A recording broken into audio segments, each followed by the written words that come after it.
All right, welcome back. Today's topic, what is the job of a play-by-play sports broadcaster? Let's get into it. There are many types of sports broadcasting, many different areas you can focus on. There's play-by-play, there's color analysis, there's sideline reporting, there's studio hosting, there's talk shows, there's anchoring, there's updates, there's behind the scenes producing, directing, all these different things. Phone screener, all of these different areas of sports media. Today we're going to talk about play-by-play. What is the job of the play-by-play broadcaster?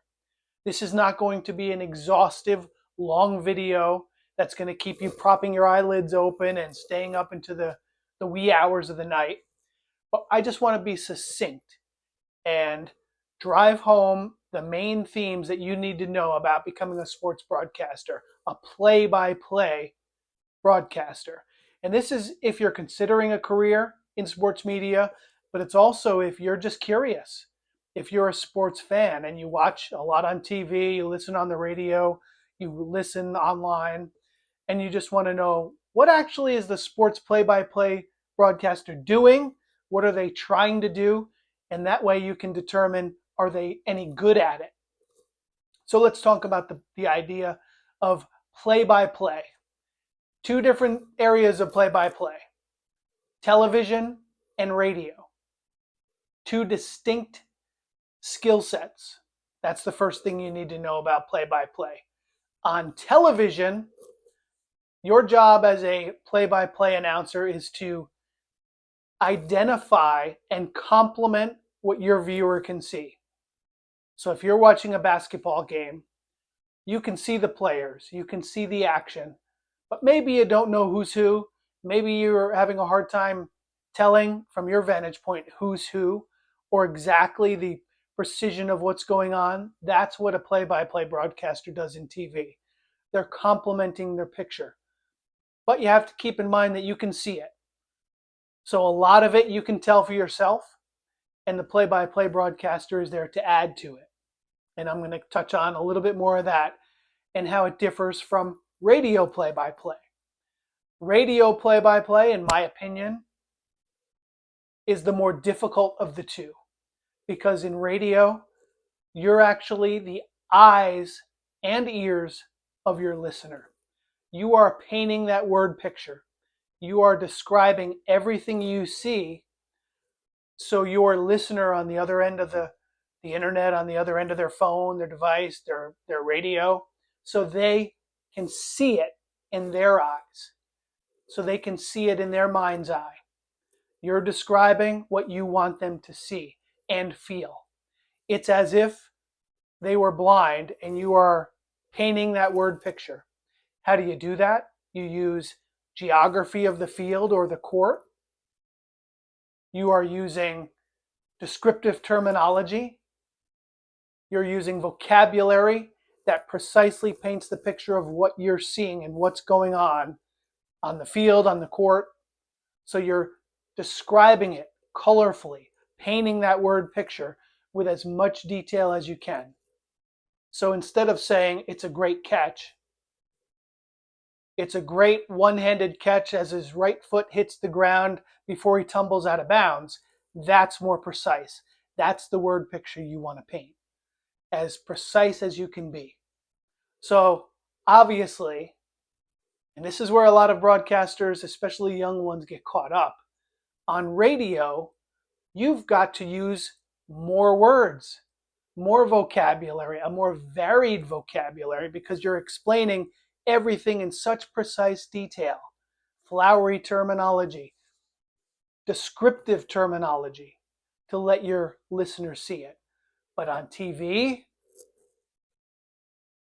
you're not giving that description because 90% of that your viewer can already see.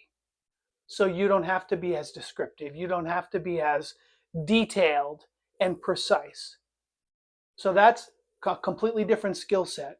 On radio, you're explaining it all. On television, you're just complementing what your viewer can see.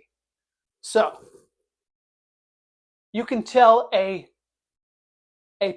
a bad television broadcaster if they're doing a radio play-by-play. If they're describing all of the action, all of the court geography, as the ball moves around the court, they're describing every pass, that's a no-no on television. On radio, yes, you need it. Television, no.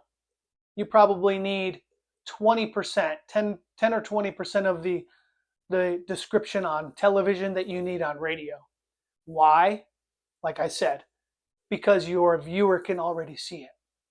You want to picture yourself when you're doing television play-by-play, you're sitting next to a buddy at a game. You don't want to be that annoying jerk that won't shut up and is just talking nonstop, explaining everything, detailing everything. That's not what you want to do, because your buddy would think you're an annoying jerk, and so will your viewer. So you want to compliment. You want to be Mike Breen or Bob Costas, describing the action, putting in their words, putting in phrases, adding to what you can see, but not trampling on it, not overpowering it, not being overbearing to what the viewer can already see. Kevin Burkhardt, another excellent example on television with football, because he doesn't make himself part of the action. He doesn't overwhelm what you're there to see. In radio, you want to be Gary Cohen when he was doing radio. You want to be Vin Scully. You want to be Ernie Harwell, or many of the other outstanding radio broadcasters across Major League Baseball, basketball, college basketball, the minor leagues in baseball. There's some fantastic radio broadcasters. But it's a completely different skill set. On radio, you're describing so your viewer, your listener can see it in their mind. And on television, you're complimenting what they can already see. So the next time you see a game or listen to a game, do me a favor. Leave a comment here. Tell me who it was and what you thought of their play-by-play. Was it radio or television? And did they meet that bar? Did they do just what we talked about?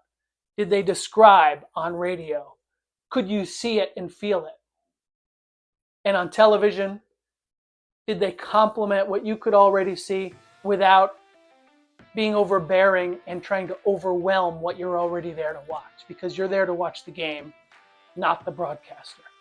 And we talk a lot more about the nuts and bolts of this in our 7-hour course at sportscastersclub.com and in our books and all the other things, many of our videos here.